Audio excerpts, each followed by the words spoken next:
Salve, Ailton. Muito prazer. Boa tarde a todas e todos.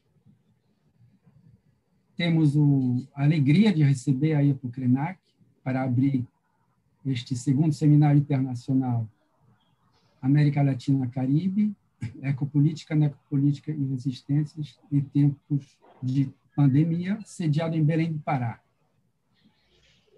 A vida não é útil, é o título da intervenção do nosso convidado e da fala inaugural deste seminário. Ailton Krenak nasceu em Minas Gerais, na região do Médio Rio Doce, território do povo Krenak, um lugar cuja ecologia foi profundamente afetada e mesmo violentada, como sabemos, pela atividade de mineração.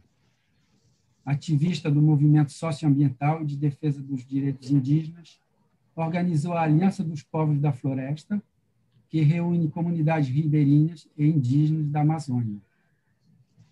É um dos mais destacados líderes do movimento que surgiu durante o grande despertar dos povos indígenas no Brasil, a partir da década de 1970.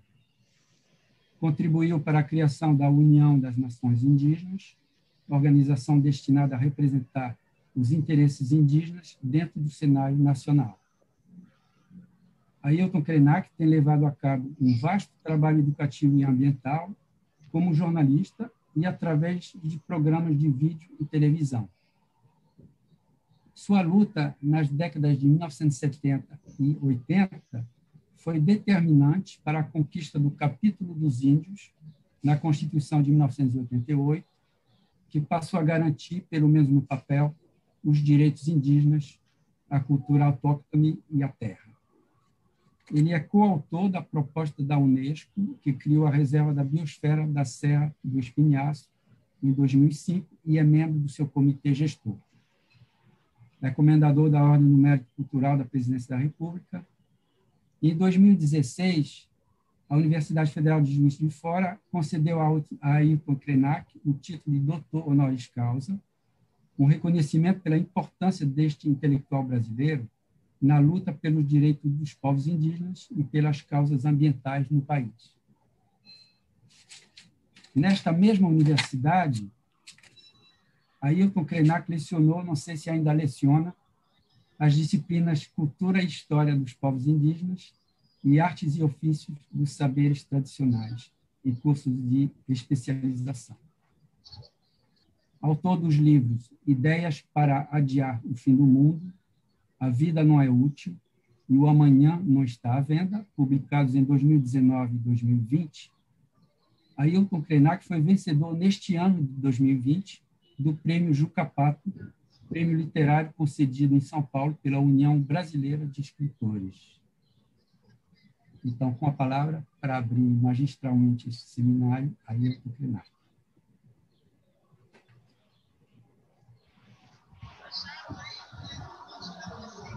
Boa tarde, Patrick, e gratidão por essa acolhida carinhosa nesse encontro virtual. Que bom! As suas palavras extensas na apresentação dessa breve biografia do Ailton me deu tempo de respirar um pouco e de pensar que nós estamos num encontro com dezenas de pessoas. Eu soube que nós temos mais de 100 pessoas nessa imaginária sala. Uma sala imaginária, virtual.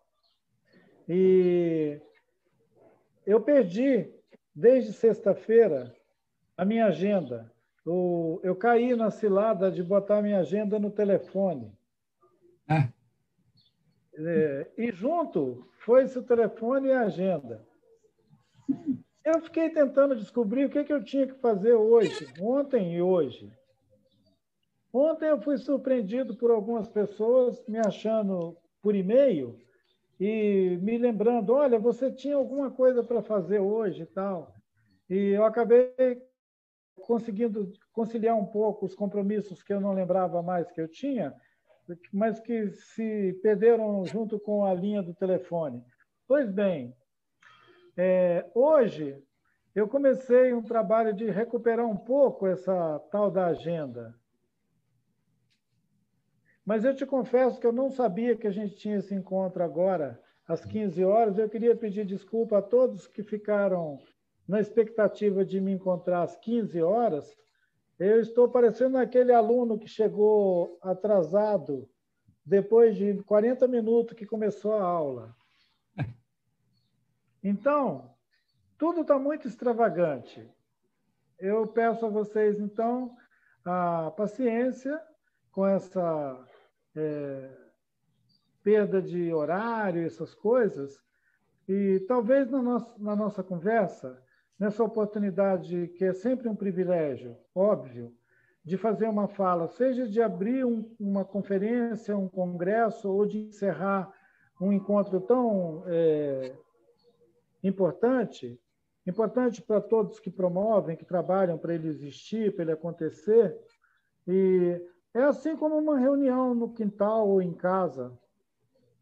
Se você tem a oportunidade de reunir as pessoas para tomar um café ou para, sei lá, fazer uma refeição junto, cria uma expectativa, um desejo desse encontro. Então, eu quero agradecer a vocês o desejo desse encontro e dizer para vocês que eu tenho uma observação sobre essa experiência intercultural que as nossas trocas implicam e a observação de que a minha experiência nos últimos anos de uma maior intercâmbio com a academia, de um maior intercâmbio com o campo da produção sistemática assim, de conhecimento, de informação, sistematização, ela tem me despertado várias observações sobre o modo de produção dessa cultura cumulativa.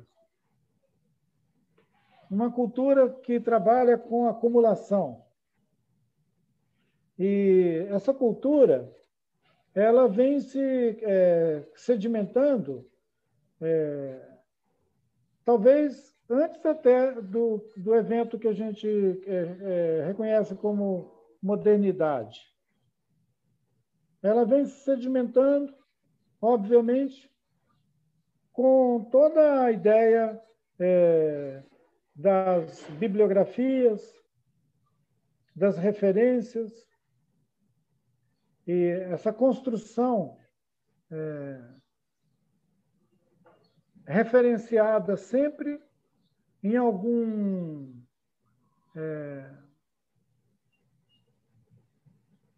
em um cânone, né? Referenciado em um cânone. E que pode dar alguma certeza ou segurança a quem está andando por esse caminho de que ele está numa trilha demarcada.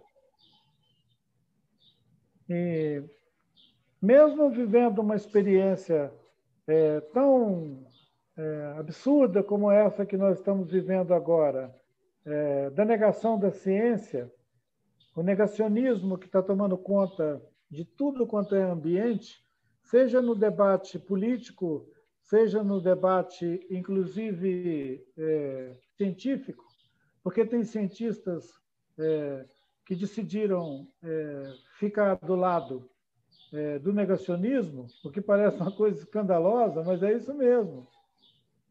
Tem cientistas que estão dizendo que não tem mudança climática. Tem cientistas que formam coletivos de 100, 200 cientistas e assinam um manifesto dizendo que não tem pandemia.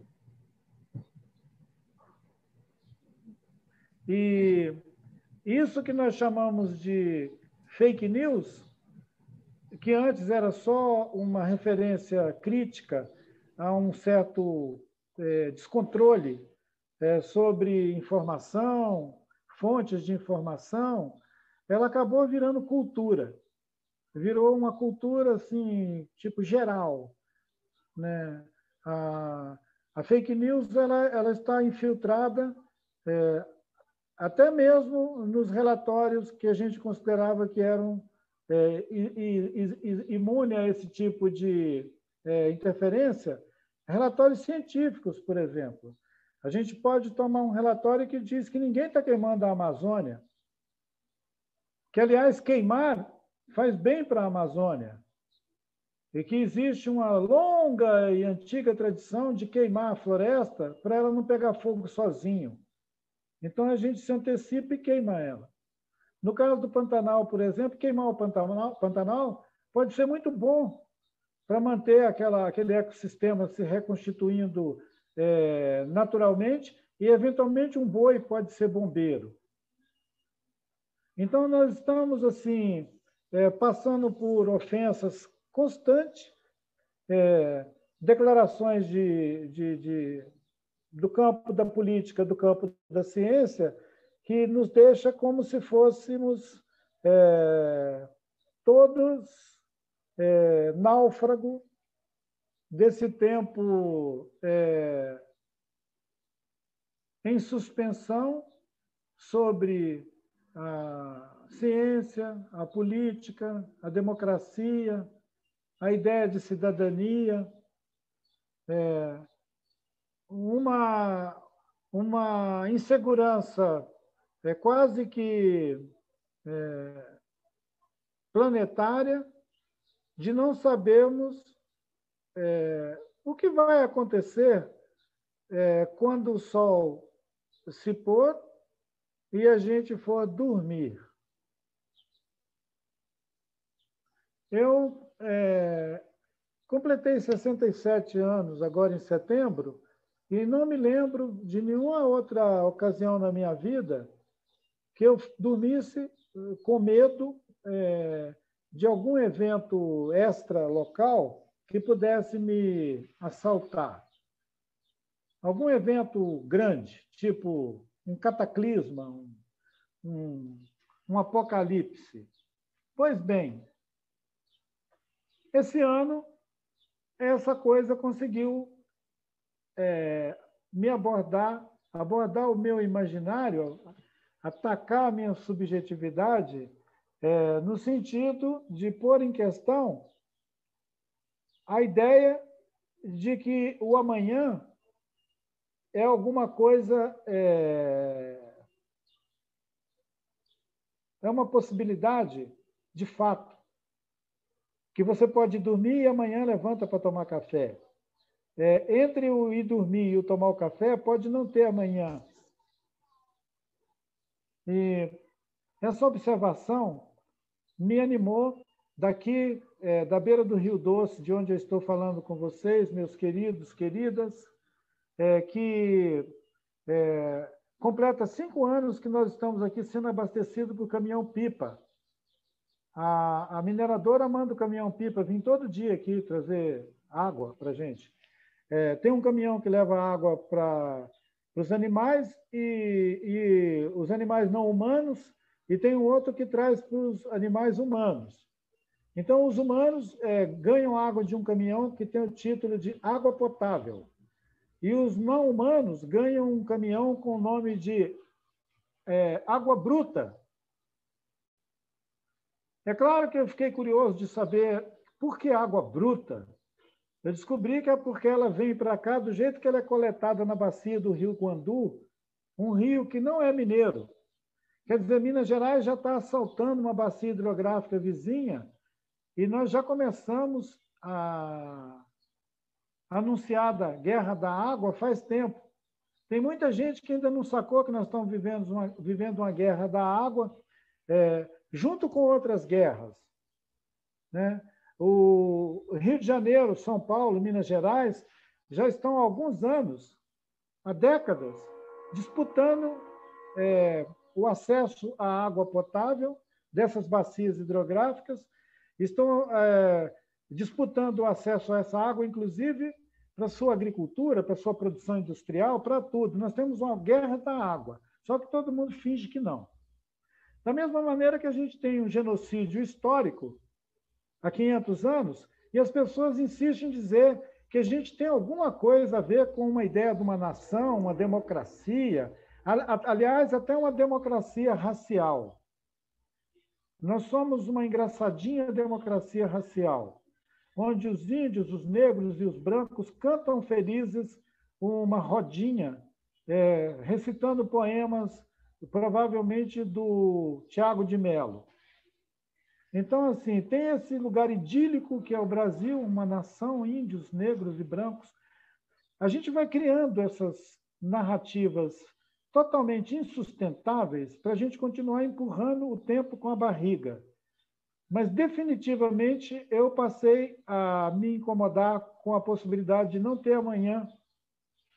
E essa reflexão me permitiu organizar algumas ideias que estão num livrinho com o título de O Amanhã Não Está à Venda, que a Companhia das Letras, que já tinha publicado Ideias para Adiar o Fim do Mundo, sentiu que era um desenvolvimento temático da minha primeira conversa no Ideias para Adiar o Fim do Mundo e que me estimularam a dar consequência a essa conversa, a esse debate. E eu achei muito interessante refletir sobre Ideias para Adiar o Fim do Mundo como uma plataforma que me possibilita desenvolver outros argumentos críticos sobre a nossa ideia de humanidade e a nossa ideia de que nós constituímos uma certa igualdade no mundo. Mesmo que sejam índios, negros e brancos, mas, no final das contas, nós somos iguais. A Declaração Universal dos Direitos Humanos, ela sugere muito isso, ela quase induz a gente a acreditar nisso. Então, tem um conjunto de instrumentos, tem um conjunto de declarações, um conjunto de produção de nós mesmos no campo das políticas públicas, das ciências sociais, das ciências políticas, que sugere que nós somos uma humanidade. Nós temos alguma coisa que nos harmoniza num lugar que é a humanidade. Observar essa ideia de que nós somos uma humanidade com uma lente bem pertinho mesmo, ela vai obrigar a gente a lembrar aquela frase do Milor Fernandes que dizia que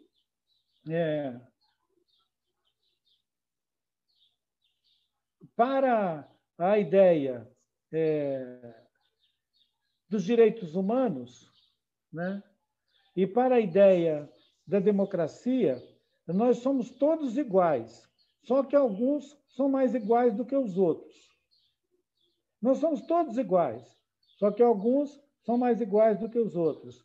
Foi isso que me levou a pensar num pequeno clube de iguais que administra a ideia de uma humanidade. Esse clube que administra a ideia da humanidade são aqueles que estabelecem o status dos associados. Esse status dos associados, ele não tem vergonha de se reunir de vez em quando em Davos e dizer que eles são o G8. É o G8. Ora, imagina um menino de 15 anos chegando em casa, vendo o pai dele olhando no noticiário sobre o G8 e perguntava ao pai dele, o que é isso? E o pai dele, são os 8 países que mandam no mundo. O menino vai pensar, caramba, mas e a humanidade? Pai, como é que é esse negócio? Tem 8 países que mandam no mundo? Às vezes é 8, às vezes é 12, tem hora que eles deixam mais alguém entrar, mas é um clube fechado. E são eles que mandam no mundo. Eles mandam na OTAN, eles mandam na Unesco, eles mandam na ONU. Eles mandam na coisa toda. Quando a Unesco não obedece, eles ameaçam retirar a contribuição. Esse ano nós assistimos o Trump dizer que ia retirar a contribuição dos Estados Unidos à OEA, a Organização dos Estados Americanos, porque a OEA não estava fazendo o que ele mandava. Mas a Europa também já retirou. Países europeus já retiraram dinheiro da Unesco e já retiraram dinheiro da OEA, do Programa das Nações Unidas para o Meio Ambiente, porque aqueles organismos não estão fazendo o que o condomínio mandou. O condomínio manda e o resto obedece.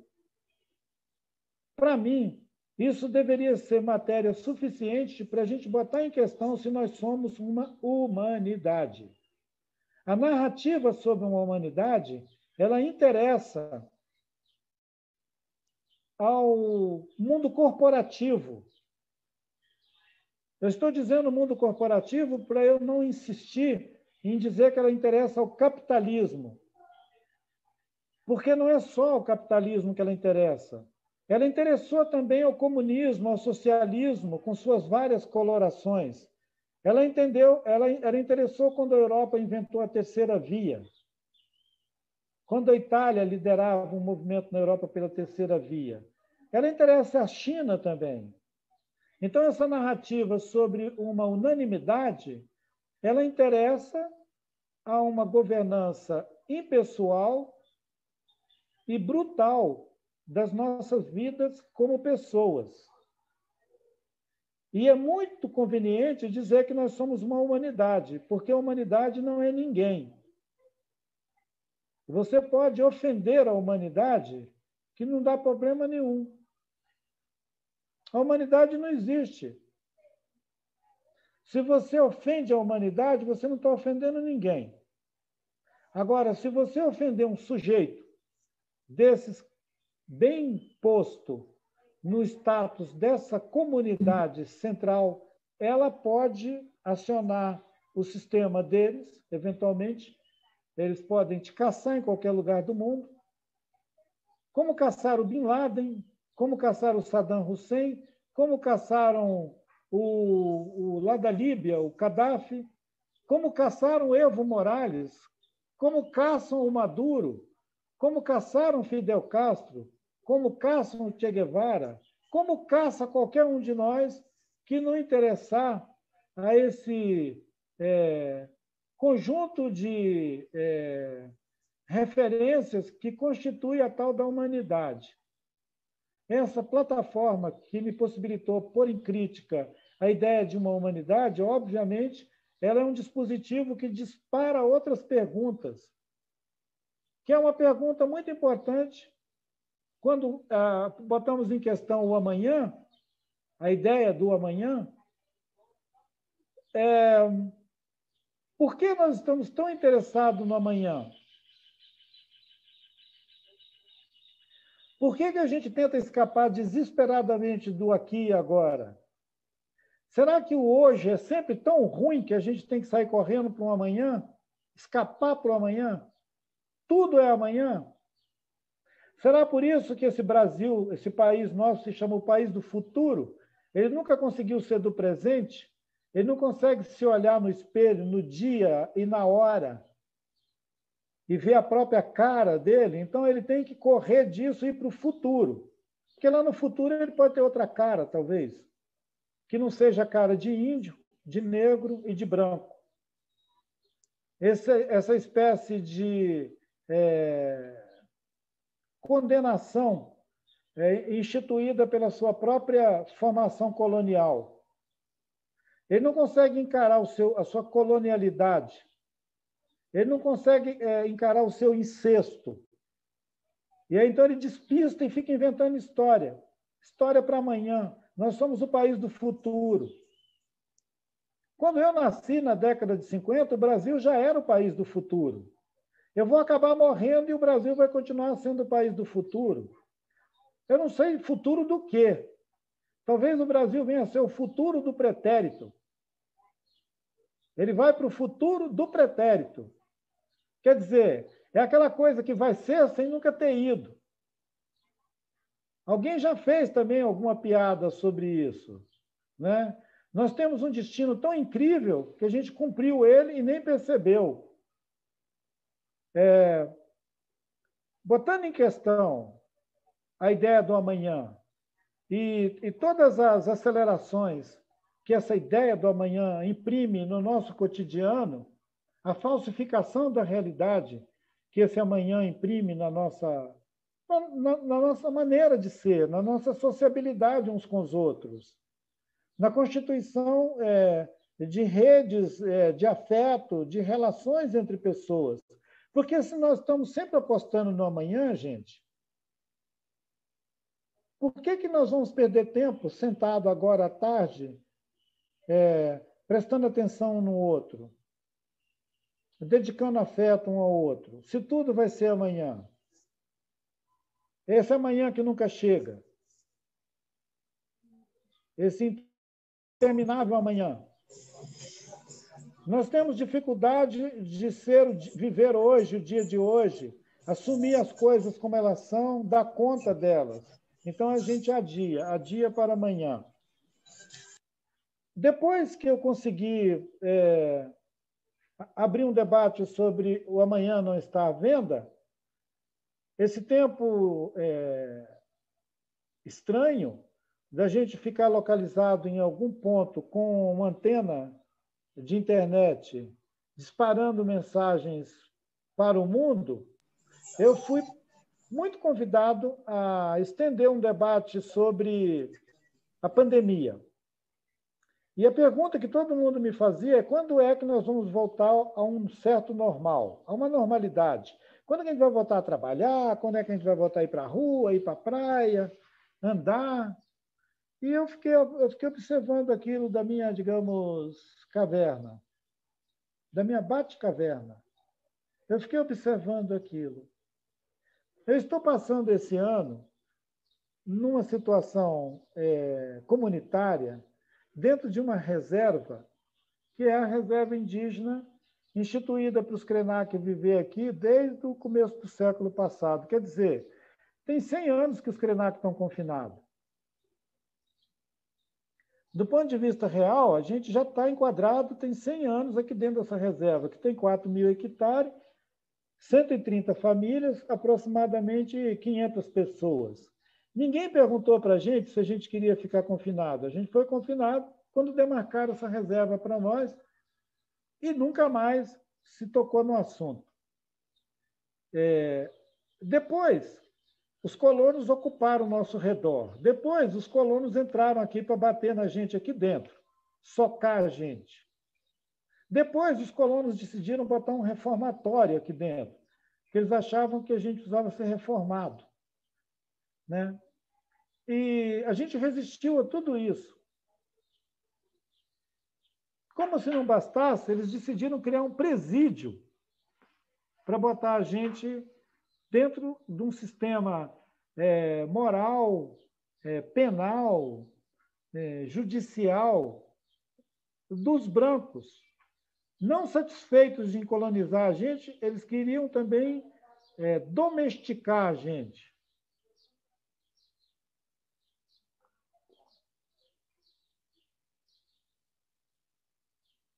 Imagina, daqui a 5 anos, vai completar 100 anos que eles criaram essa reserva. Eu nasci no meio desse centenário. Os 100 anos para cá e os 100 anos para lá demarcam a minha experiência de observar o meu redor. Então, além de ter refletido sobre essa experiência de confinamento durante a pandemia, eu estendi o olhar para esse coletivo, os que estão vivos e os que não estão mais vivos, os nossos antepassados, sobre a experiência do confinamento. Nós estamos confinados há 100 anos. Eu me lembro do livro do Gabriel Garcia Marques, 100 anos de solidão.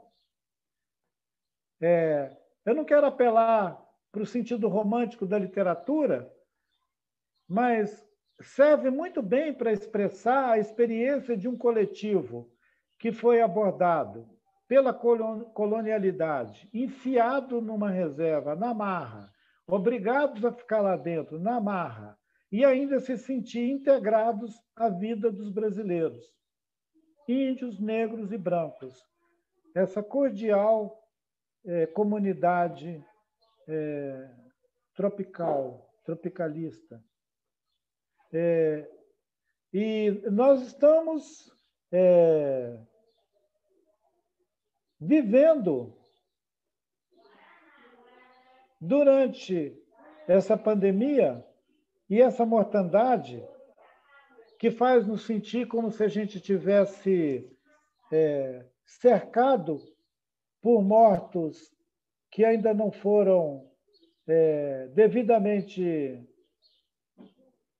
tratados, porque não tem mais ritual de nada. Agora a gente despacha aos milhares os nossos mortos, eles não têm nome. Eu me lembro que as mães da Praça de Maio, elas significaram um símbolo da luta pela memória, quando elas se erguiam lá na Argentina e diziam: nós queremos saber aonde os nossos filhos foram enterrados. A gente sabe que eles foram sequestrados e mortos, mas a gente quer saber onde eles estão. Aqui no Brasil, a gente chegou ao ponto de nem querer mais saber onde estão os 150 ou 160 mil mortos. Muitos deles foram enterrados por reto-escavadeira em buracos em Manaus. Em qualquer situação normal, isso ia ser escandaloso. A gente ia falar: meu Deus, mas eles estão enterrando gente como se fosse cavalos. Você entra com a pá de uma retroescavadeira, junta todo mundo e joga na vala. Então, assim, nós chegamos ao absurdo da gente nos desconhecer como o outro. O outro, não tem um outro da gente. Aquela ideia de constituir uma identidade e desenvolver uma capacidade de ver o outro, de instituir uma alteridade entre nós, ela foi banida quando a gente começou a enterrar os nossos iguais como se fossem cavalos.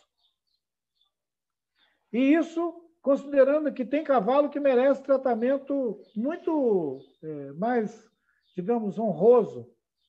Tem gente por aí que não deixaria o cavalo dele ser jogado com a patrola para dentro de um buraco, que ele ia dar um enterro digno a um cavalo. Foi pensando nisso que eu tive a ideia de reunir alguns desses textos que me provocaram debate na pandemia, com o título de A Vida Não é Útil. É como se eu tivesse decidido radicalizar nos termos. São ideias para adiar o fim do mundo, o amanhã não está à venda e a vida não é útil. Eu fui muito questionado. Algumas pessoas que já estavam me vendo como uma espécie assim de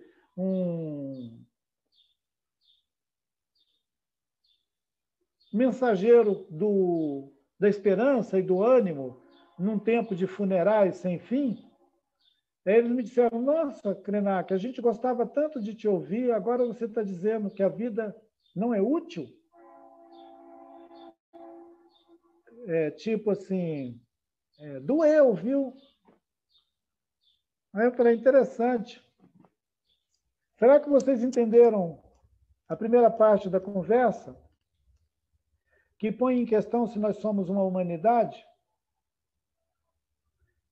E o outro estágio da conversa, que nos revela como nós fugimos do hoje, do aqui e do agora, e projetamos tudo para amanhã, para depois, para o futuro. Nós somos o país do futuro. A nossa educação é para o futuro. Até o nosso argumento para ativar alguma solidariedade é de que mundo nós vamos deixar para as nossas crianças no futuro. Essa frase é uma frase sem sentido, quando não é cínica. Essa frase beira o cinismo. A coisa mais comum é você ver um governador, um prefeito, um ministro usando essa frase em seu próprio interesse. Quando eles estão loucos para se segurar no cargo, eles apelam para as crianças, para o futuro e para a infância. As crianças, a infância e o futuro é o escudo dos imbecis, que se fingem de gente boa. Mas, na maioria deles, são uns tremendos de uns fanfarrões, tipo Trump, com aquele tupete ridículo dele. Então, assim, são sujeitos que desprezam a vida e que falam que estão governando no interesse da juventude, das crianças e do futuro. Isso é necropolítica. Não tem outro nome isso. É a mentira, a argumentação falsa, o cinismo, o negacionismo, tudo constituindo uma espécie de ideologia. A gente sabe que a gente já conviveu no passado com experiências totalitárias de diferentes matizes, né? A gente sabe que, argumentando no sentido de promover o desenvolvimento, o avanço social e o progresso, teve muito governo que matou e destruiu paisagens e largou a terra envenenada com essa conversa fiada. E a gente continua aceitando esse tipo de liderança com essa conversa sem consistência nenhuma, só porque o sujeito consegue organizar uma propaganda em torno de si que torna um idiota uma personalidade acima do comum e constitui esses sujeitos como chefes de governo, lideranças políticas. Eu desconfio muito desse negócio de liderança política. O século XX foi muito próspero em mostrar para a gente que todo mundo que a gente achou que era liderança política, no final, terminou nos decepcionando grandemente com a sua mediocridade, com seu oportunismo e com o seu egoísmo, porque alguns deles só estavam governando para si mesmos e escondiam da gente que eram ladrões. Então, assim, quem sobrou, gente? Quem sobrou do século XX que a gente podia falar, não, deixa a estátua dele aí, não derruba, não. Agora, quando houve esse movimento em vários lugares do mundo de destruir monumentos, estátuas de ídolos e de grandes personalidades, eles chegaram a derrubar estátuas do século XVIII, XIX e muitas do século XX, quase todas. Foi uma devassa. Ora,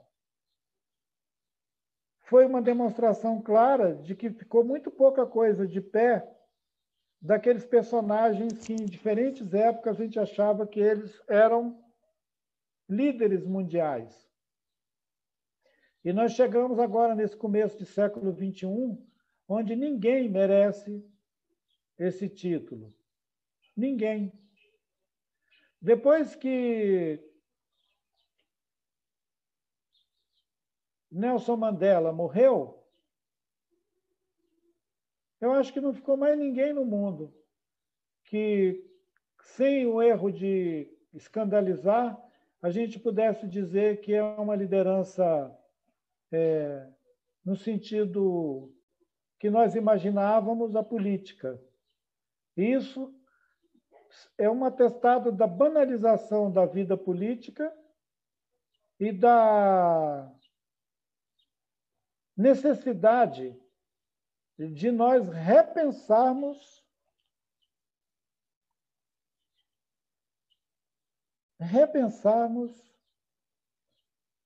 que mundo ainda é possível sem a gente ficar se iludindo e mentindo para os outros. Quando nós vamos ser capazes de denunciar quando um sujeito aparecer na nossa frente querendo nos vender uma esperança placebo, batendo no nosso ombro e dizendo: vai dar tudo bem, vai dar tudo bem. Essa pandemia vai passar, vai dar tudo certo, vai dar tudo certo. Nós temos que ser capazes de reconhecer a nossa realidade e olhar o dia de hoje como o lugar de onde nós podemos agir. É o dia de hoje, não é amanhã. Ninguém tem certeza do amanhã. Se alguém estiver querendo te vender alguma coisa para amanhã, desconfie. Pode ser um golpe. Meus queridos amigos, eu entrei atrasado nesse nosso encontro, mas eu estou vendo que já tem cerca de meia hora que eu estou aqui fazendo uma comunicação que recupera o debate sobre ideias para adiar o fim do mundo, o amanhã não está à venda, e a vida não é útil. Como a vida não é útil? Me perguntavam. Eu falei, a vida não é utilitária. O entendimento utilitário da vida, o entendimento de que um homem com 50 anos, ele pode até ser aceitado como diretor de uma dessas corporações, um CEO da Coca-Cola, da Vale, mas se ele tiver 60 anos, a gente já desconfia. O médico não vai dar um ok para ele. Se ele tiver mais de 60, então, e ainda não estiver aposentado, a gente precisa providenciar a aposentadoria dele. Então, essa vida útil, essa vida utilitária, que mede a nossa capacidade de trabalho e que nos avalia aos 30, aos 40, aos 50 anos, e que descarta a gente feito uma lâmpada dessas programada para acabar, a tal da obsolescência programada, nós vivemos num mundo de coisas programadas para acabar. E o desprezo pela vida nos põe quase que na mesma relação de coisas programadas para acabar. No mundo do trabalho, a programação para acabar, ela tem a ver com outro escândalo, que é a ideia da previdência, que você vai poder receber uma aposentadoria se você conseguir ficar vivo. Porque, na verdade, é uma maratona. Você vai ter um período da sua vida em que você vai correr para ver se você chega vivo a tempo de pegar a aposentadoria. Mas é lógico que a Previdência programa para que você morra primeiro. Então, muita gente vai se aposentar depois de morto. Esse sentido da vida útil, esse sentido que querem imprimir a nossa experiência maravilhosa, esse dom da vida, que a gente deveria experimentar ele com toda a potência, com a liberdade e com a capacidade de rebelar-se contra qualquer subjugo, contra qualquer dominação, quando a gente deveria se rebelar contra aquela ideia da servidão voluntária, a gente reafirma a servidão voluntária com esse papo furado da aposentadoria e do mundo do trabalho. Ora, eu não quero me aposentar nunca e de nada. E eu tenho uma certa implicação com o tal do mundo do trabalho, porque eu creio que o mundo do trabalho foi inventado por quem não trabalha. O mundo do trabalho não foi projetado por quem trabalha. O mundo do trabalho foi projetado por quem não trabalha. Vocês acham que os nobres europeus trabalhavam? Não. Eles diziam que o trabalho dignificava a vida dos outros, enquanto eles escravizavam os negros, os indianos, os pardos, os ciganos, os baixinhos, os morenos.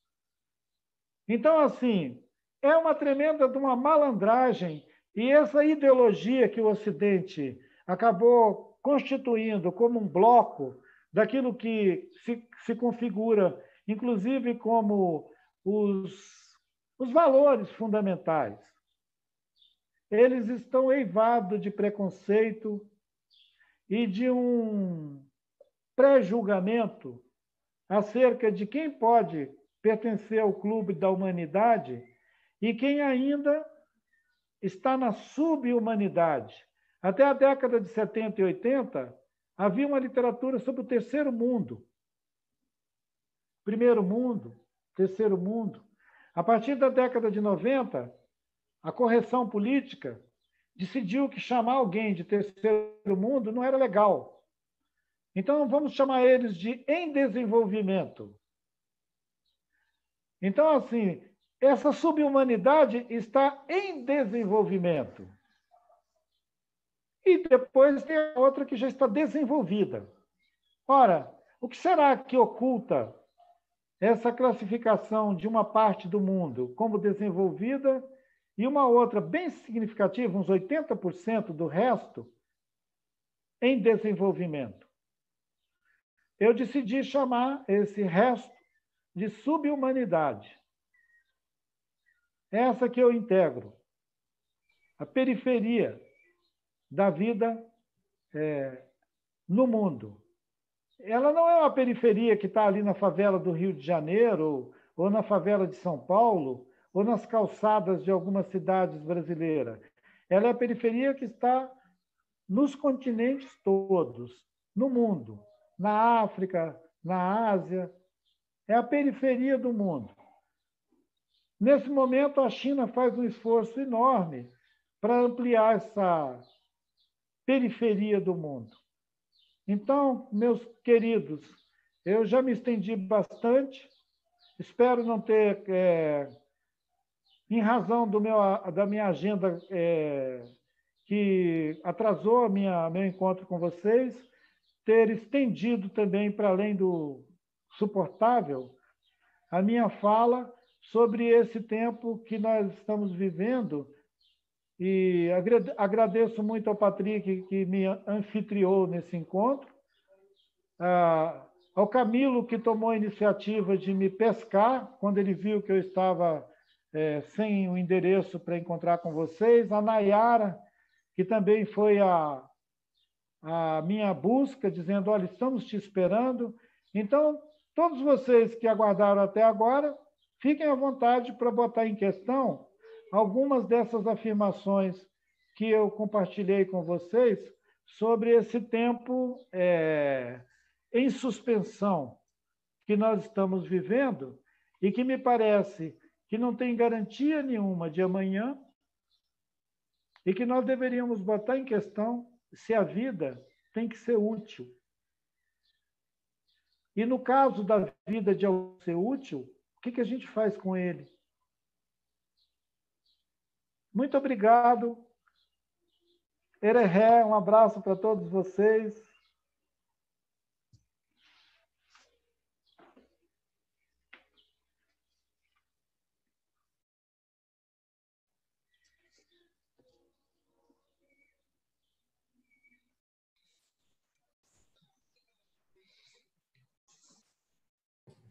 Obrigado, Ailton. Antes de passar para as questões levantadas no chat, eu tenho duas perguntas. Pode ser?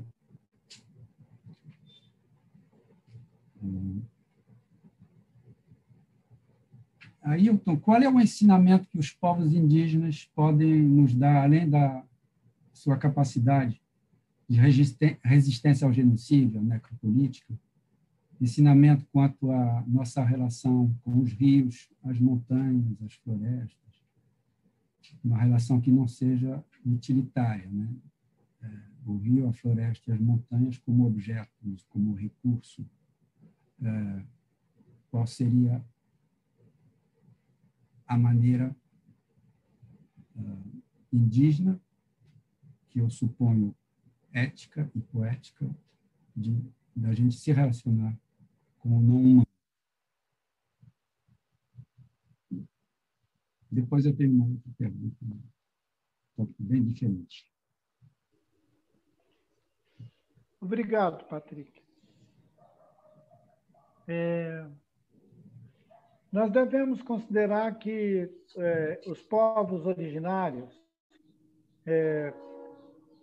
no caso da América do Sul, nós somos centenas. Os nossos parentes Guarani, eles compartilham territórios de circulação deles no Brasil, na Argentina, no Paraguai, na Bolívia. E nós sempre pensamos no nosso parente Guarani a partir do Brasil.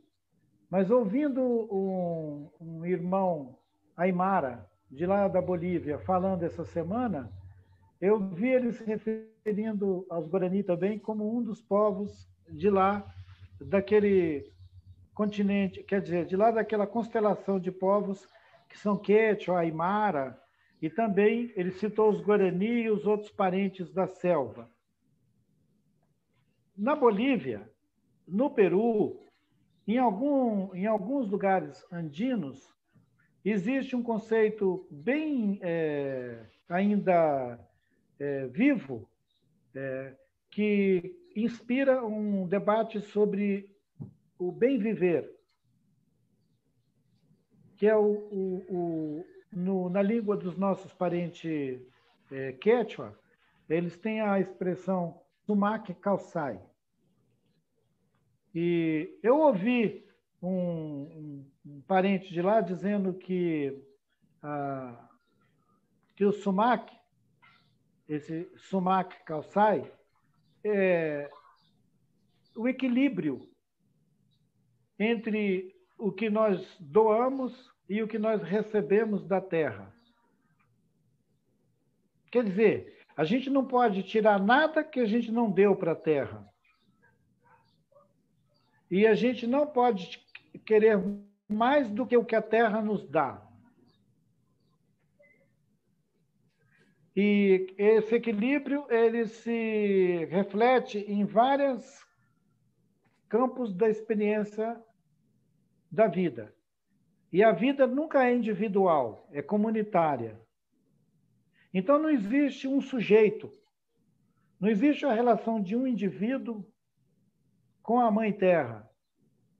Primeiro, esse indivíduo tem que se relacionar com um coletivo que é seu povo, sua comunidade.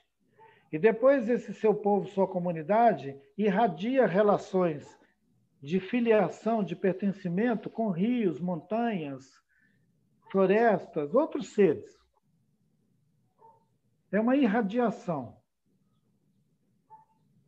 Aquela bandeira, o Ipala, aquela bandeira colorida dos Andes, que tem todas as cores, aquela bandeira bonita, que parece um arco-íris, ela tem vários módulos com cores diferentes, todas se implicando uma com as outras, para dizer que tudo é implicado.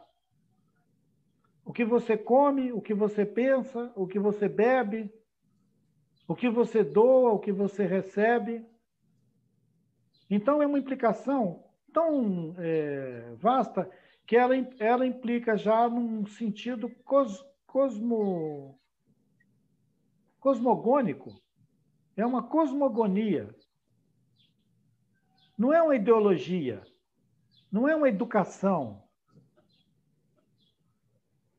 É um jeito de estar no mundo que implica a Terra, a Mãe Terra, o cosmo, o Sol, a Lua, a estrela.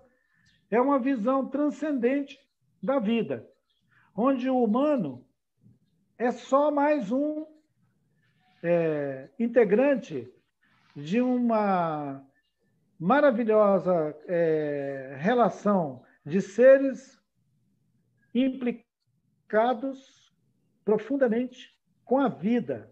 É a vida que interessa, não tem nenhuma outra coisa. Esse sentido da potência da vida em si, ele pode nos relacionar até com uma ideia de metamorfose, que essa vida que está em mim agora já foi vida em outro lugar, em outros seres, em outras plantas. Eu já posso ter sido árvore, pedra, qualquer outra coisa. E vou sair daqui dessa cápsula e vou ter outras experiências de vida em outros lugares. É uma ideia revolucionária, porque se a gente ensinasse isso para as nossas crianças na escola, a gente não corria o risco de ver idiotas fundamentalistas dizendo coisas que a gente anda escutando por aí como alguém terrivelmente evangélico. Isso é uma boçalidade. Isso não existe. Então, assim, nós estamos num abismo conceitual também sobre o que é céu, o que é inferno, o que é a ideia da vida mesmo. Então, essa banalização da vida, que permite alguém andar por aí fazendo arminha com os dedos, apontando para os outros, isso seria o próprio inferno fundamentalista. Enquanto que uma parte desses humanos tem ainda a memória de uma experiência ancestral de se relacionar com tudo que é vivo como pertencimento. Tudo que é vivo me implica, tudo que é vivo. O rio, o nosso rio Atu, que vai completar 5 anos que ele está em coma, nós estamos aqui, eu já disse mais de uma vez, nós estamos velando o corpo do nosso avô, ele está em coma. Dizem que ele morreu, nós sabemos que ele não morreu, porque a gente sonha com ele e ele sonha com a gente. Então, isso é pensar nos termos do Sumak Kalsai, dessa implicação. Isso é pensar na possibilidade de algum outro tipo de vida que não é só acumular, disputar, concorrer e eleger um sujeito excêntrico, que é um indivíduo. Esse indivíduo premiado, esse indivíduo que sobe no pódio, que ganha todos os prêmios.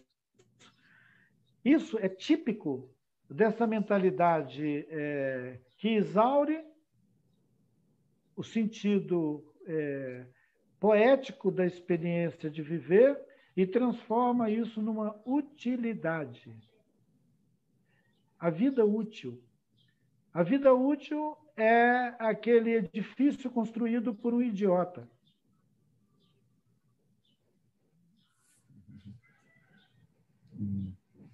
Oi, Krenak. Olá! Muito feliz de te ver. Nossa, que privilégio ter você na abertura do nosso congresso, no nosso seminário. Né? Fiquei aflita porque você não chegava e eu ficava falando rápido porque me contaram uma pegadinha em relação a você. Me disseram, olha, Marli, porque eu falo muito, né? Não vai falar muito que o Ailton é super pontual. Às 15 horas ele vai estar lá. E aí eu fiquei controlando. E aí aconteceu que você perdeu a agenda, mas tudo bem. Está aqui, muito prazer, muito feliz, felicíssima de te ver, de te ouvir. Essa tua lucidez, né, me comove. Assim, acho que nós somos movidos por uma razão. Tem um filósofo francês que fala isso, que não, uma razão sensível contra essa razão, né? Essa razão cartesiana, né? Do mundo, da utilidade, das coisas, da utilidade, do mercado, da mercadoria. Eu acho que tem assim, nós somos movidos por uma razão que eu chamo uma razão sensível indignada, né? Acho que é de indignação que nos move. Então, o Patrick me pediu aqui para dar uma ajuda na leitura do chat, enquanto eu vou ler assim, porque não tem perguntas, né? Ele tem mais uma pergunta para te fazer, mas eu vou ler os comentários interessantes que as pessoas fizeram. Tem um monte de comentários, de elogios, tá? Então, o primeiro diz assim: tem que tirar mesmo a gente dessa zona de conforto que nós estamos, da Cida, do Pedro Tiago, colocações muito cirúrgicas do Krenak quanto à narrativa do Brasil como país do futuro. Eu lembro que no primeiro PDA, Plano de Desenvolvimento da Amazônia, o Sarney, que era o presidente, escreveu assim, epígrafe do primeiro PDA: a Amazônia é o futuro do Brasil. Ai, ai, ai. Na época, nos 80, eu lia todos os documentos que eu trabalhava na Secretaria de Planejamento, né? Então, eu achei aquilo assim um horror, né? Sai, coitada da Amazônia! A Amazônia é o futuro do Brasil. Imagina que Brasil ele estava se referindo, né? E Deus que está aí, né?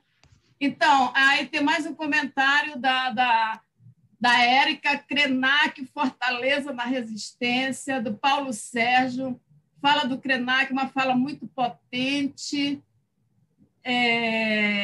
O Krenak dialoga muito com outros intelectuais que estão dizendo coisas desse tipo Saflati, que fala sobre o cinismo e o autoritarismo.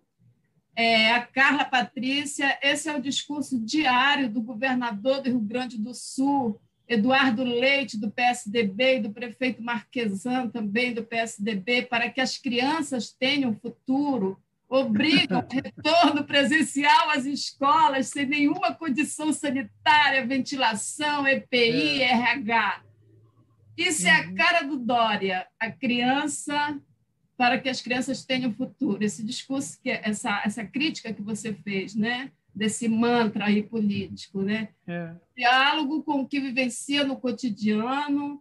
A Liana não, mais aqui. É extraordinário ouvir esse grande intelectual, sempre sensacional, fala sempre cirúrgica. Cirúrgica aqui está ganhando esse termo. Grande momento do Lucas Santos, Pedro Tiago, sensacional, muito lúcido, Krenak.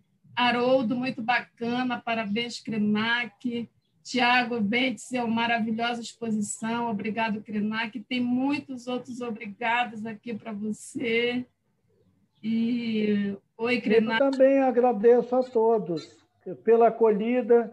Eu confesso que quando eu cheguei assim, descobrindo de última hora que eu tinha um encontro com vocês, eu fiquei um pouco aflito. Eu pensei assim, nossa, mas eu nem respirei direito, nem pensei direito, vou entrar falando, parecendo essa coisa que anda nos apavorando por aí, que é a aparição desses sujeitos políticos que a gente não sabe de onde veio, que história que tem, e eles irrompem na frente da gente declarando coisas incríveis. E parece que nós estamos sendo assaltados o tempo inteiro por uma nova ideia de política, por uma nova ideia do que é público, né? No sentido do abuso.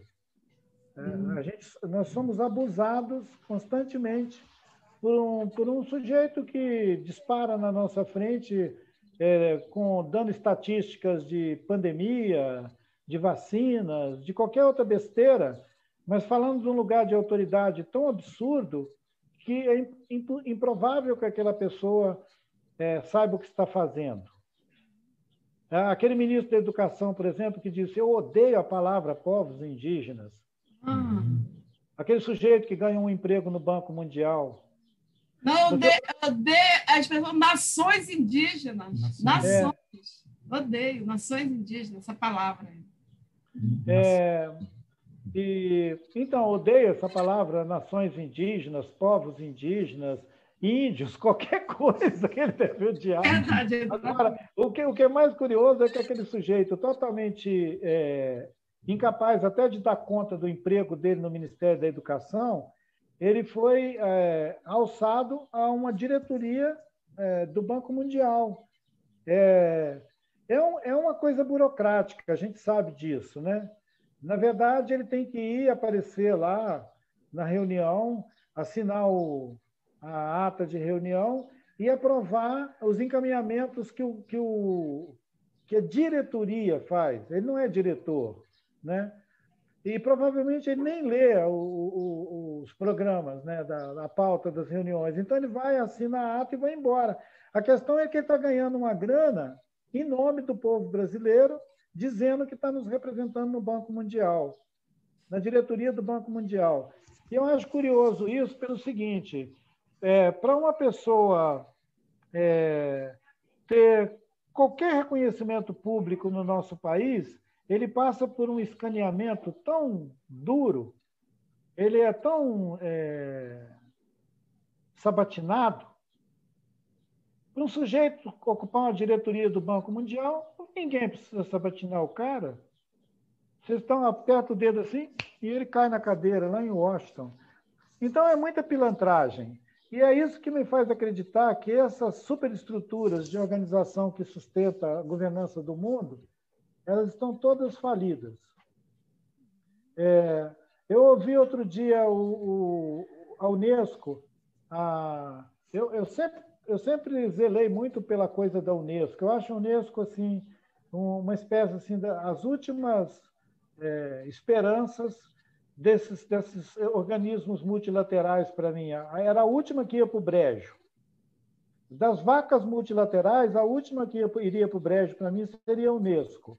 Esse ano eu assisti ela indo para o brejo, quando a direção da Unesco estava fazendo o prognóstico deles sobre a educação pós-pandemia.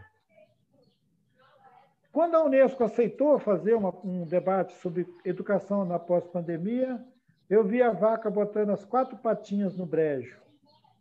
A Unesco tinha que estar em outro lugar num debate sobre o futuro da educação e não se preocupando em garantir que donos de escola não vão perder grana com suas redes de escolona privada por aí afora.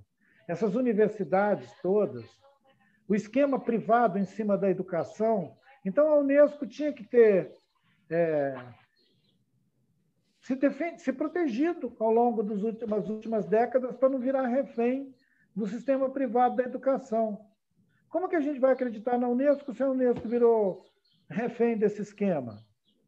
Daqui a pouco a gente vai ter a Unesco recomendando procedimentos pós-pandemia para você pagar matrículas, pagar mensalidade direitinho e ter aula por internet. E eles vão dizer que isso está bom. Então, cruz credo, né? Como dizia o Anchieta, quando vi os índios.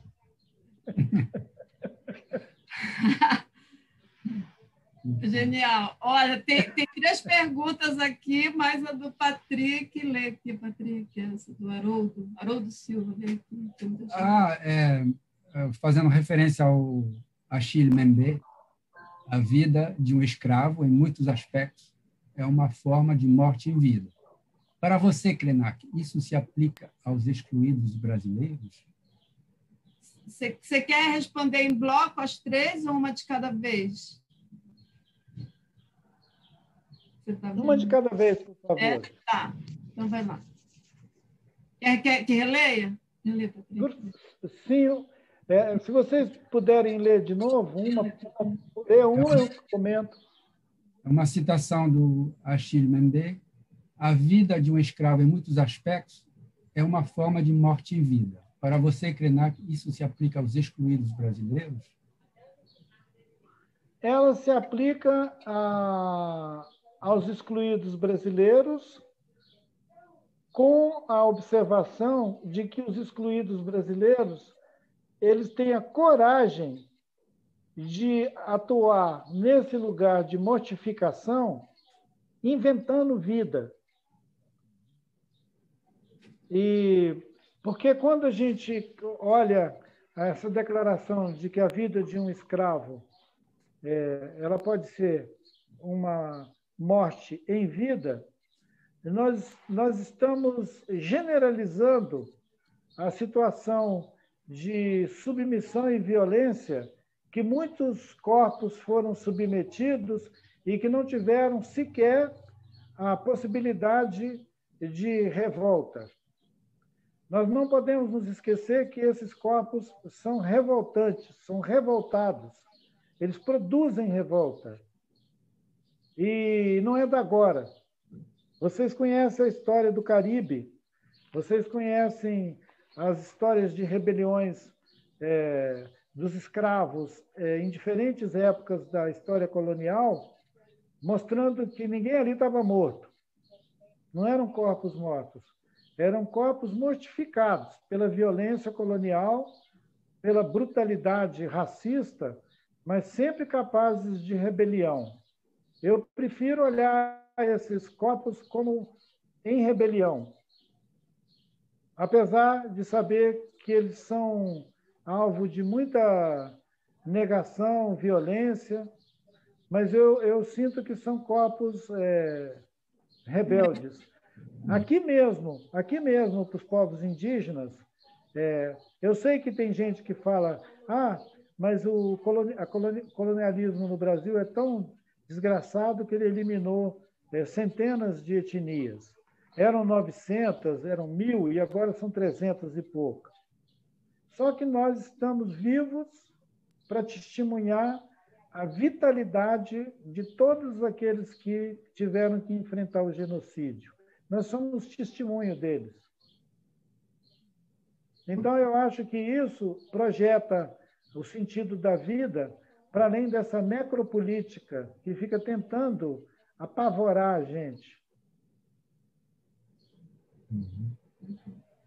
A próxima pergunta... Eu acho que é uma declaração de fé na vida, apesar de tudo.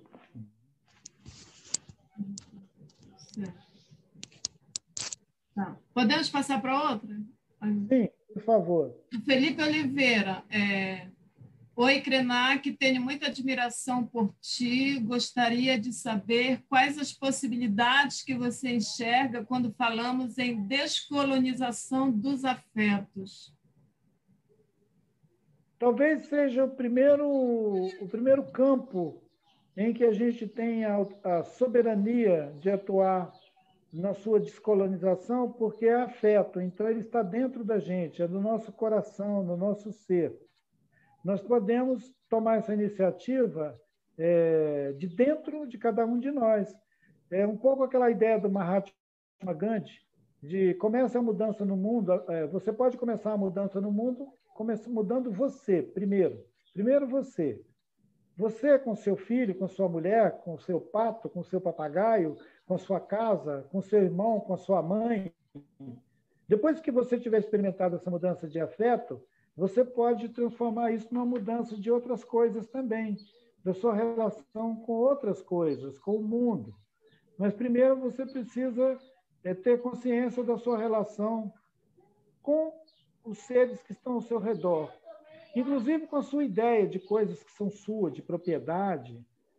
Tudo isso muda. Em primeiro lugar, é mudando o afeto. Depois que a gente pode mudar outras coisas. Eu achei muito legal a pergunta do Felipe, porque tem gente que já quer começar mudando o governo. E aí é longe pra caramba. Primeiro muda a gente, vamos mudar nós. Aí depois a gente muda o governo.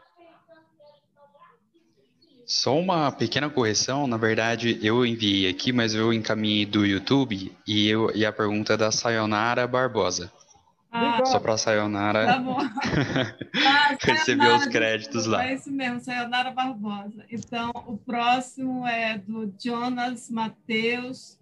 É só um comentário. Boa tarde, Ailton. O livro Vida para Além da Morte, do Leonardo Boff, ajuda-nos a repensar os conceitos religiosos de céu e inferno sem cair no fundamentalismo. Parabéns, Ailton. Obrigado pela reflexão. Outra pergunta. Ailton, a necropolítica se refletiria como uma estratégia ou ferramenta própria do antropoceno ou do capitaloceno?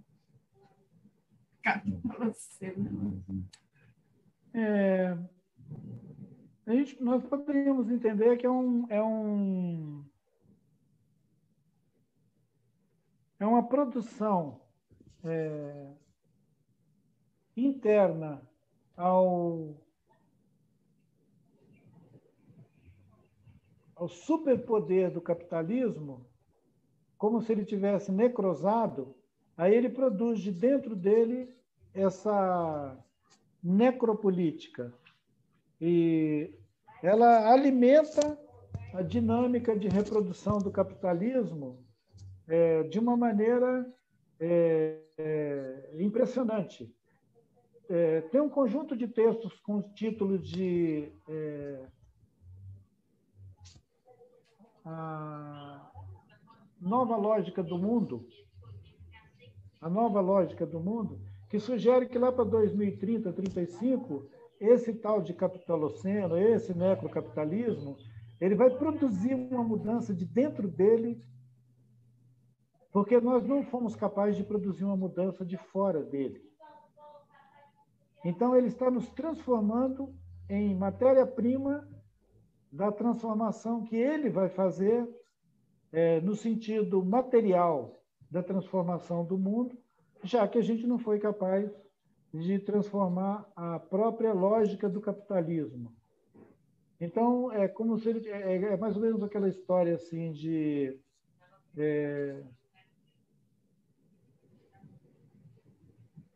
uma narrativa que se instituiu durante tanto tempo que ela engoliu o narrador. A narrativa foi ficando, ela ficou tão autossuficiente que ela engoliu o próprio narrador. E isso não é uma visão muito reconfortante, ela é uma distopia, não é uma utopia. É a gente entrando pelo cano de novo. É o capitalismo sendo capaz de jogar fora tudo que ele não quer mais, no dizer do Mbembe, o corpo morto, deixa de ser um corpo negro e escravo e pode ser qualquer corpo. Qualquer corpo passa a estar morto. Porque quem vai decidir isso não somos mais a sociedade. Quem vai decidir isso é a máquina de fazer mundo, no entendimento do nosso poeta Carlos Drummond de Andrade, essa máquina do mundo, que é o capitalismo. E a máquina do mundo, ela não tem coração. E também não tem cor. A máquina do mundo, ela dá um dane-se nas nossas ideias preferenciais sobre quem é negro, quem é índio, quem é branco. Ela come todo mundo. Talvez a máquina do mundo vai abolir as nossas diferenças conceituais sobre negros, índios e brancos, porque ela vai ser capaz de comer todo mundo. Quando a gente estiver diante de um monstro que come a todos nós sem distinção, talvez a gente pare de ter problema uns com os outros. Ok, Ailton, então tem mais 3 perguntas, né? Vou fazer 2 e depois o Patrick mais uma. Ailton, essa ideia da necessidade do desenvolvimento, que temos que chegar a um determinado patamar de desenvolvimento, entre aspas, para você, tem raízes coloniais e racistas?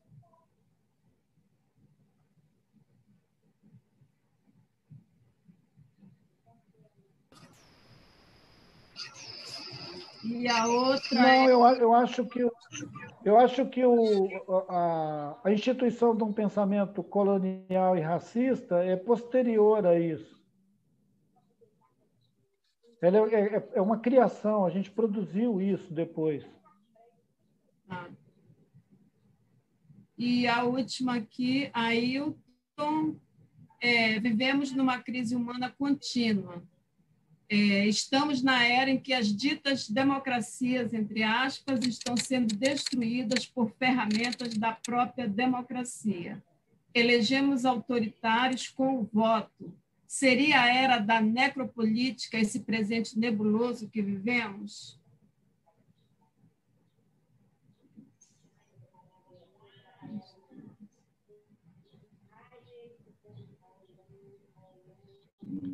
Não consegui entender essa questão, não. Por favor, de novo. De novo, né? Ailton, vivemos numa crise humana contínua. Estamos na era em que as ditas democracias, entre aspas, estão sendo destruídas por ferramentas da própria democracia. Ele se refere à democracia representativa, ao voto, né? Elegemos autoritários com o voto. Seria a era da necropolítica esse presente nebuloso que vivemos? Acho que a democracia se autodestruindo com as suas ferramentas, a democracia representativa. Seria nesse sentido.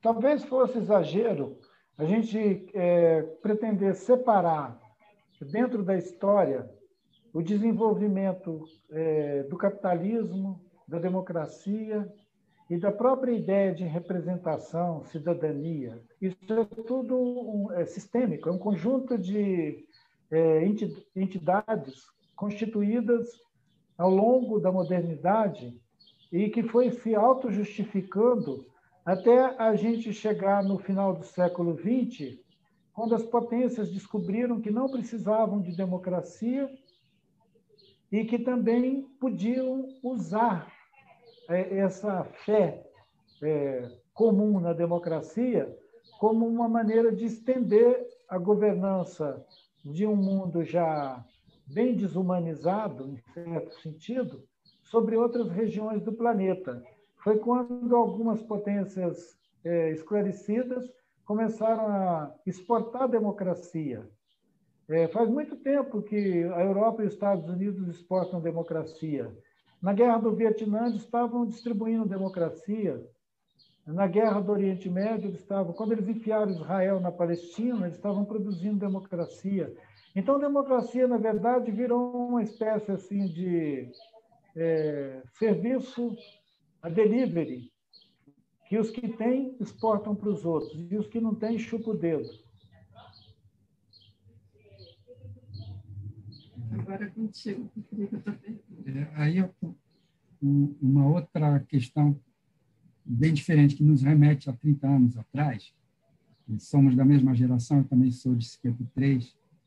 E lembro de você quando participou da Assembleia Constituinte, que elaborou a Constituição de 88, e daquele espantoso gesto seu ao discursar na tribuna do Congresso Nacional, de terno branco, imaculado, pintando cuidadosamente o rosto inteiro com a tinta preta do genipapo.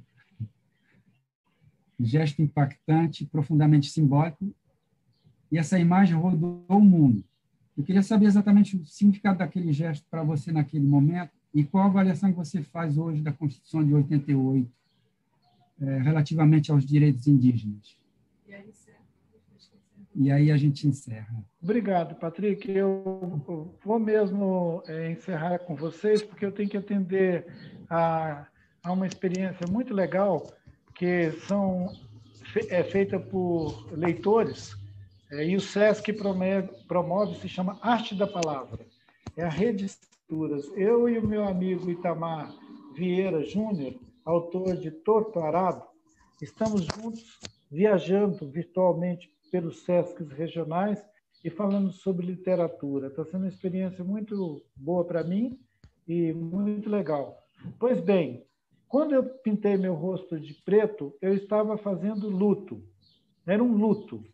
E eu fico muito feliz daquele luto ter tido a potência que teve de enterrar um longo período de negação dos direitos do povo indígena e inaugurar um breve período, digamos assim, de entusiasmo, de acreditar que os povos indígenas podiam seguir, digamos assim, inventando formas próprias de viver. Agora nós estamos diante de uma situação trágica, que é o golpe contra a Constituição.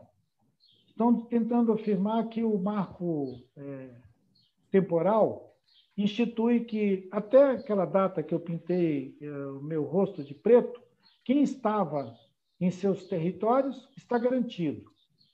Quem não estava, está perdido. Então, vira um jogo de cabra cega, uma brincadeira de moleque, o que eles querem fazer com a Constituição. E é isso que os ministros do STF estão aceitando, a humilhante condição de julgadores de uma coisa que a Constituição já definiu em 88. Então, eles estão brincando com a Constituição. Eu assisto isso com preocupação e espero que a gente consiga sair dessa enrascada, mesmo que todo mundo esteja sem muita perspectiva do que virá depois. A gente, pelo menos, deveria honrar aquele compromisso da Constituinte de 88 e não avacalhar com ele.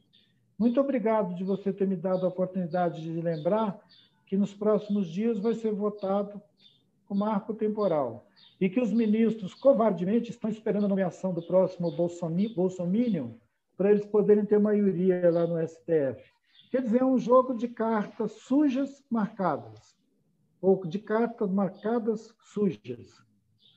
Patrick, muito obrigado. Um abraço a todos vocês. Eu já vou mudar de vagão. Eu vou sair desse vagão e vou para o outro, dando arte da palavra, que já está aberta aqui. aqui à minha frente. Beijo para todo mundo. Tchau, aí. Um abraço. Obrigadíssimo. Viva, que bom que nos encontramos aqui, queridos. Que bom. Maravilha. Eu vou abrir agora o encontro com esses nossos queridos aqui. Arte da Palavra. Vocês conseguem achar eu e o Itamar no debate. Vamos Beijo lá. para todos. Então, encerramos por aqui e aguardem todos a próxima atividade do seminário, que é a palestra, a conferência número 1 do professor Edson Passetti. Obrigado. Grande abraço.